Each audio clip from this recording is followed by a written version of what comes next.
Hello students, welcome to my YouTube channel Sushma Rajgupta. हम लोग कर रहे हैं BCom fourth semester quantitative techniques and methods, जिसमें हमारा चैप्टर चल रहा है theory of probability. Theory of probability की थर्ड वीडियो आज हम अपलोड करने जा रहे हैं, जिसमें हम एडिटिव और इंट्रोडक्शन ऑलरेडी कर चुके हैं। आज की वीडियो में हम करेंगे मल्टीप्लिकेशन थ्योरम के जितने भी रिलेटेड क्वेश्चंस हैं वो सारे करेंगे, और इसके आगे 3 कंसेप्ट हैं, तीनों के तीनों कंसेप्ट हम क्लियर करेंगे। चलिए शुरू करते हैं।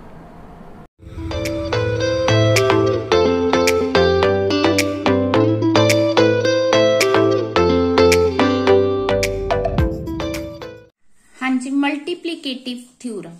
इसमें सबसे पहले है, अगर इवेंट्स इंडिपेंडेंट है तो अगर 2 इवेंट्स जो ए और बी इवेंट्स दी हुई हैं, अगर वो इंडिपेंडेंट हैं तो उनकी प्रोबेबिलिटी किसके इक्वल होगी? Equal to the product of their individual probability. Means कि उन दोनों की मल्टीप्लीकेशन के इक्वल होगी।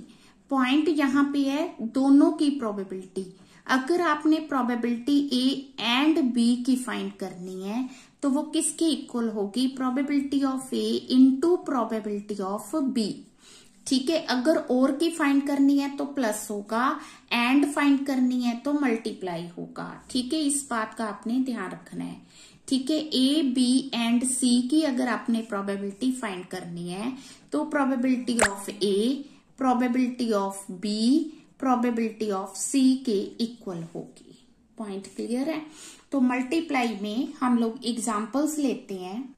हाँ जी, फर्स्ट एग्जांपल है 2 टॉसेस ऑफ अ क्वाइन। एक क्वाइन को 2 बार टॉस किया।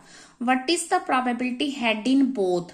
बोथ मतलब उसने ये नहीं कहा मतलब कि फर्स्ट हेड है या सेकंड हेड है, और वर्ड नहीं कहा, बोथ का है। बोथ का मतलब दोनों में, ए एंड बी। ठीक है जी, तो यहां मल्टीप्लाई होगा। हाँ जी, इसको करना कैसे है? इसको करने का तरीका है, प्रोबेबिलिटी ऑफ ए मतलब पहले हेड आ गया। ठीक है, getting head in the first toss that is 1/2।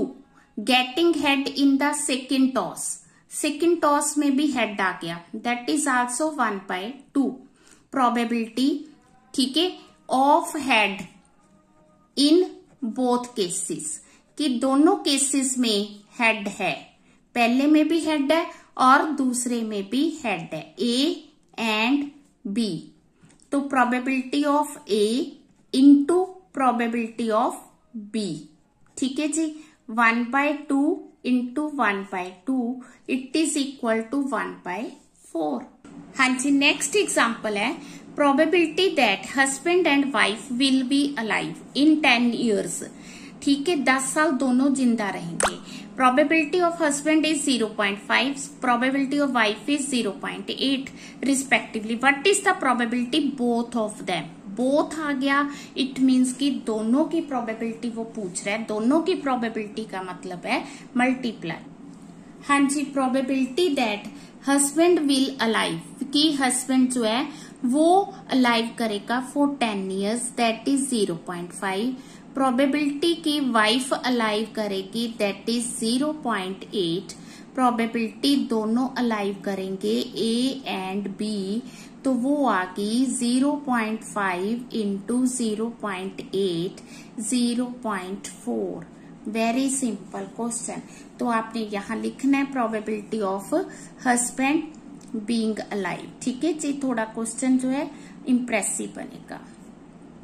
ठीक है, बीइंग अलाइव। पॉइंट क्लियर है? क्वेश्चन बहुत ही सिंपल है। इसको हमने ए माना है, इसको बी माना है। दोनों की प्रोबेबिलिटी, जब दोनों वर्ड आ गया तो मल्टीप्लाई होगा। हाँ जी, नेक्स्ट एग्जांपल है, a company is to appoint person as its managing director who must be MTech, MBA, CA। Probability of which means MTech की प्रोबेबिलिटी है 1 in 25, 1/25। Probability of person being MTech, probability इसको हमने ए माना है 1/25। और second is MBA की 1 in 40, probability की MBA 1/40 and CA 1/50। ठीक है, तो हमने प्रोबेबिलिटी फाइंड करनी है getting such a person to be appointed by company, भी जिसमें क्या हो, तीनों क्वालिटीज हो, ऐसा पर्सन अपॉइंट करने की प्रोबेबिलिटी बतानी है। हाँ जी, probability of A getting MTech is 1/25, probability of B getting MBA is 1/40, probability of C that is CA 1/50। अब हमने प्रोबेबिलिटी लेनी है A, B और C की, तो probability of A into probability of B into probability of C आ जाएगी। ठीक है, तो 1/25, 1/40, 1/50। ठीक है, तो जब हमने इनको मल्टीप्लाई किया, डिवाइड किया, तो ये आ गई 0.0002। Very simple questions. हाँ जी, नेक्स्ट है, अ bag contain 5 white balls, 3 black balls, 2 balls are drawn one after another with replacement। with replacement का मतलब है कि पहली बॉल हमने वापस बॉक्स में रख दी। फाइंड द प्रोबेबिलिटी बोथ आ गया, तो इट मीन्स मल्टीप्लाई का क्वेश्चन है। Both are black balls. हाँ जी, probability of getting first black, कि हमने फर्स्ट ब्लैक बॉल ड्रॉ की, तो व्हाइट हमारे पास है 5 और ब्लैक हमारे पास है 3। ठीक है, तो फर्स्ट ब्लैक की प्रोबेबिलिटी 3/8 है। प्रोबेबिलिटी ऑफ गेटिंग, उसने लिखा था विद रिप्लेसमेंट। अब जो बॉल हमने ड्रॉ की वापस रख दी, फिर वो बॉल्स कितनी होगी, 8 होगी। 8 में से ब्लैक की प्रोबेबिलिटी फिर 3/8 होगी। बोथ का है उसने P, probability of A and B, तो क्या होगी 3/8 into 3/8 is equal to 9/64। This is the answer. हाँ जी, नेक्स्ट एग्जाम्पल है, a man wants to marry a girl having qualities white complexion, the probability of getting such a girl is 1 in 20। ठीक है, probability of getting girl with white complexion, जिसको हम probability of A मानते हैं, that is 1/20। Second is handsome dowry, the probability of getting this is 1 in 50। ठीक है, getting dowry is 1/50। ठीक है, then westernized and etiquettes, the probability here is 1 in 100। ठीक है, जो थर्ड प्रोबेबिलिटी है दैट इज 1/100। तो we are to find out the probability of his getting married to such a girl when which process these attributes is independent, means जिसमें ये सारी qualities हों। हाँ जी, सारी क्वालिटीज का मतलब है कि उसमें प्रोबेबिलिटी ऑफ ए भी हो। ठीक है, गेटिंग व्हाइट कॉम्प्लेक्शन 1/20, और सेकंड उसमें handsome dowry that is 1/50। Probability of getting third, ठीक है, वेस्टर्नाइज्ड मैनर इज 1/100।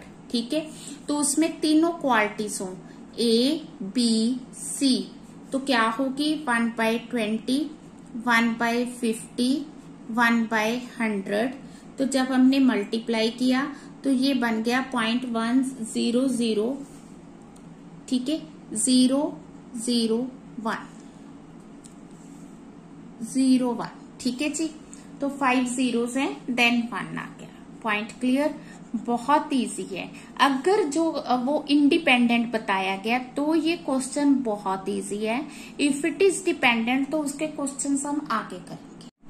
हाँ जी, probability of happening of at least 1 event in case of an independent events, अगर हमें एक से ज्यादा इवेंट्स दी हुई हैं तो किसी एक इवेंट के होने की प्रोबेबिलिटी हमने फाइंड करनी है, तो उस केस में वो होगी 1 minus probability happening of none of the events. अगर किसी की भी मतलब कि नन की पहले हम फाइंड करेंगे, फिर उसको 1 में से माइनस करेंगे। कैसे, हम एग्जाम्पल से करते। हाँ जी, क्वेश्चन है, a problem in statistics is given to 3 students whose chances of solving, ये हमें सॉल्व करने का चांस दिया हुआ है। ठीक है, what is the probability problem will be solved. ठीक है, तो एटलीस्ट 1 आ गया, भी कोई एक जना प्रॉब्लम को सॉल्व कर देगा। हाँ जी, पहले हम लेंगे प्रॉब्लम विल बी सॉल्व। ठीक है, प्रॉब्लम जो है सॉल्व हो जाएगी।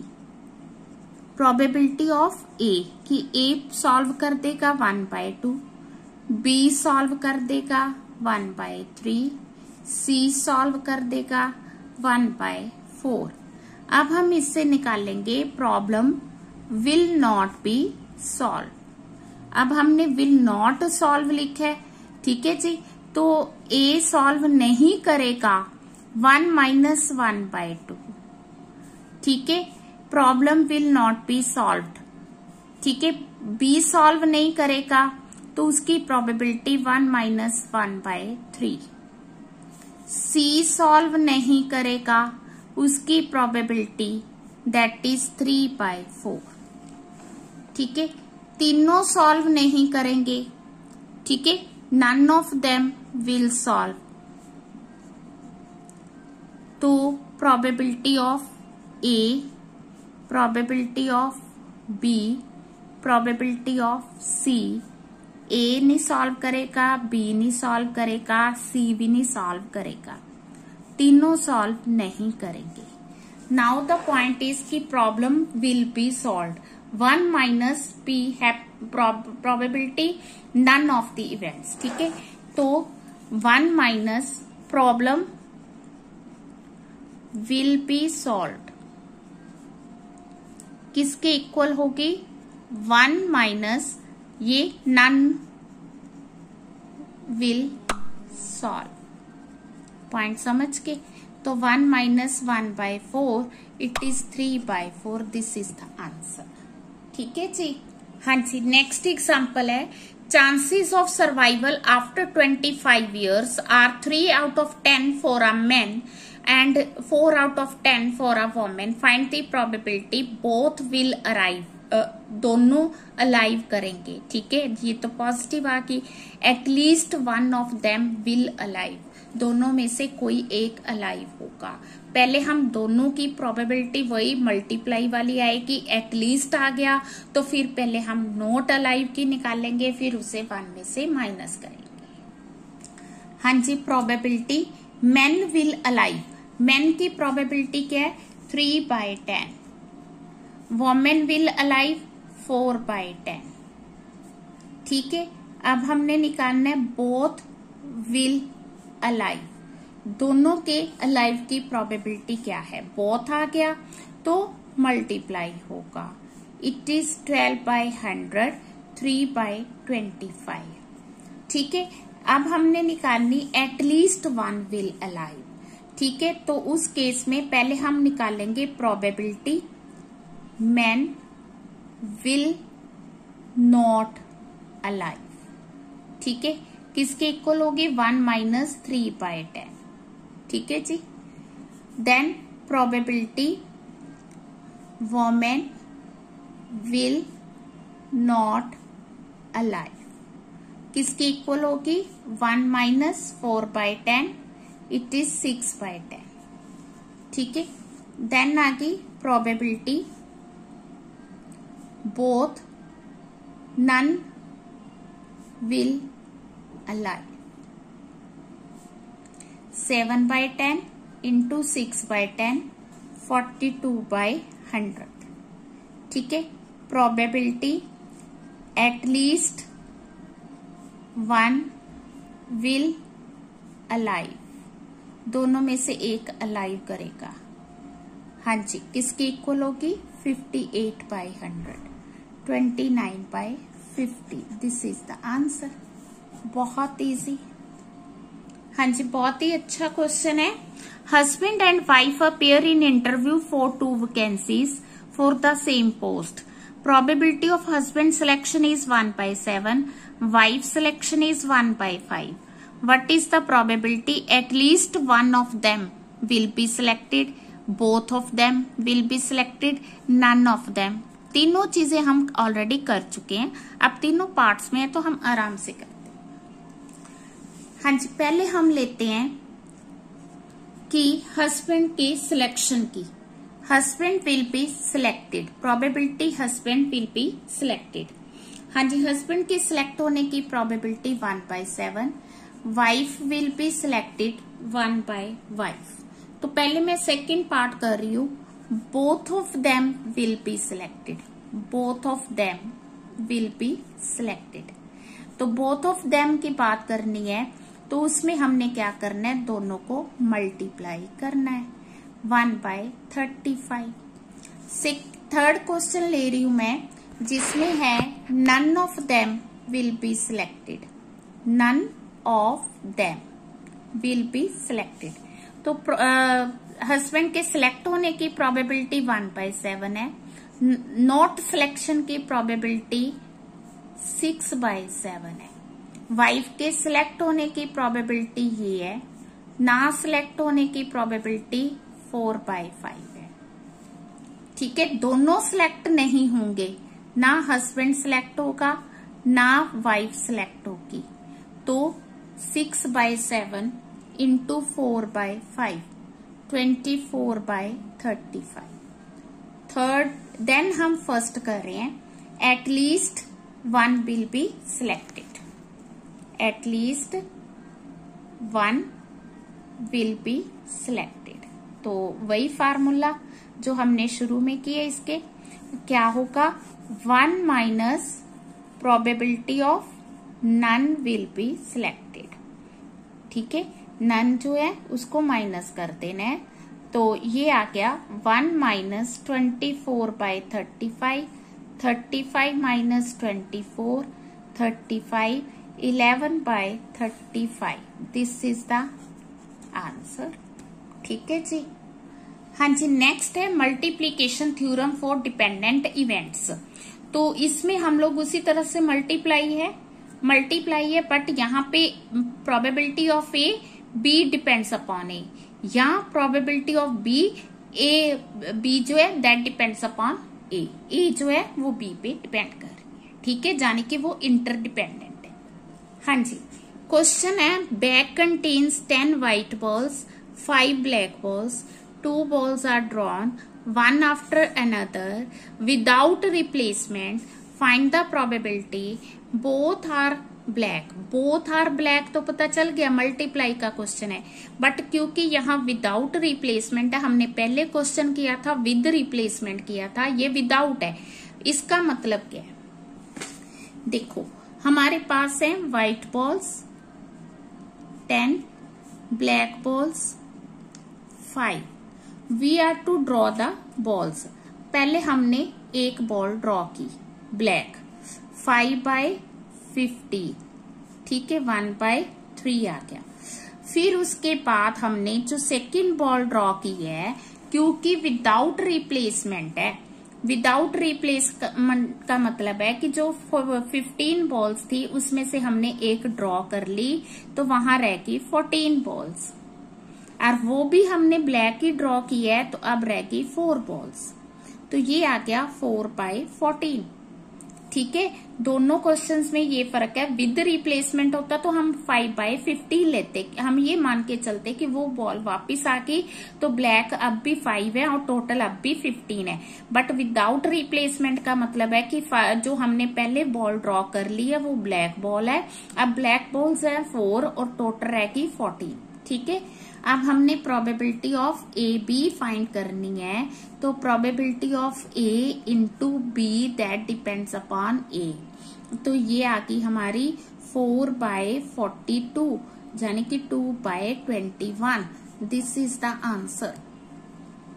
हाँ जी, नेक्स्ट एग्जांपल है, find the probability drawing a king queen knave. ठीक है, तो किंग कितने हैं कार्ड्स में 4, क्वीन कितने हैं 4, नेव कितने हैं 4। ठीक है, 3 कंसेक्टिव ड्रॉज विदाउट रिप्लेसमेंट। ठीक है जी, तो हमने कैसे प्रोबेबिलिटी फाइंड, हाँ जी, पहले आ गई प्रोबेबिलिटी कि हमने किंग ड्रॉ किया, प्रोबेबिलिटी हमने किंग ड्रॉ किया। ठीक है जी, किंग की प्रोबेबिलिटी आ गई 4/52। ठीक है, फिर हमने क्वीन ड्रॉ की है, क्वीन की प्रोबेबिलिटी बी डिपेंड्स अपॉन ए, क्यों, क्योंकि कार्ड्स 51 रह गए, बट पहले हमने किंग ड्रॉ किए है ना, तो क्वींस तो अभी 4 की 4 पड़ी है। ठीक है, फिर आ गई नेव की प्रोबेबिलिटी। ठीक है, probability of C that depends upon A and B. ठीक है, अब डिपेंड का मतलब 50 कार्ड्स रह गए, बट ये तो हम फर्स्ट ले रहे हैं, तो इसलिए ये 4 ही आएगा। ठीक है, तो probability of getting A, B, C 4/52, 4/51, 4/50, तो इट इज इक्वल टू 8/16,575। ठीक है, अब इसी तरह का एक और क्वेश्चन करवाती हूँ। 4 cards are drawn without replacement. अब कार्ड्स जो ड्रॉ किए विदाउट रिप्लेसमेंट किए। अब find they all are aces. ठीक है, दे ऑल आर एसिस।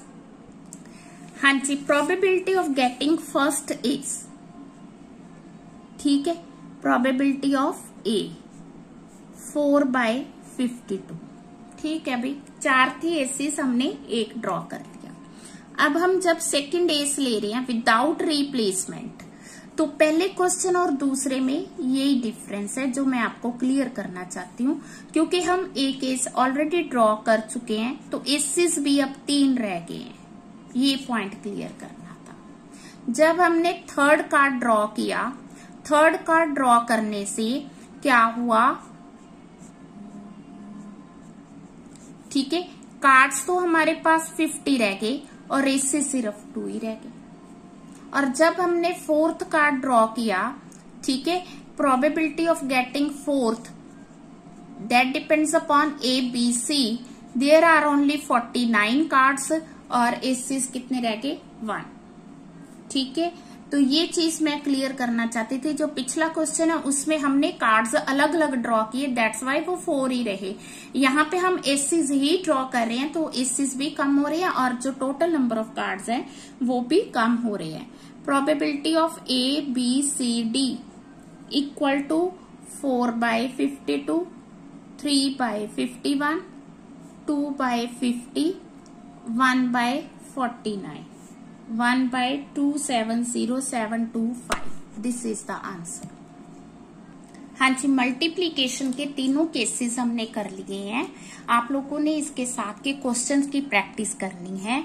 वीडियो अच्छी लगी, वीडियो को लाइक करें। चैनल को अभी तक नहीं सब्सक्राइब किया तो जरूर सब्सक्राइब करें और ज्यादा से ज्यादा शेयर करें। थैंक यू, हमेशा खुश रहें।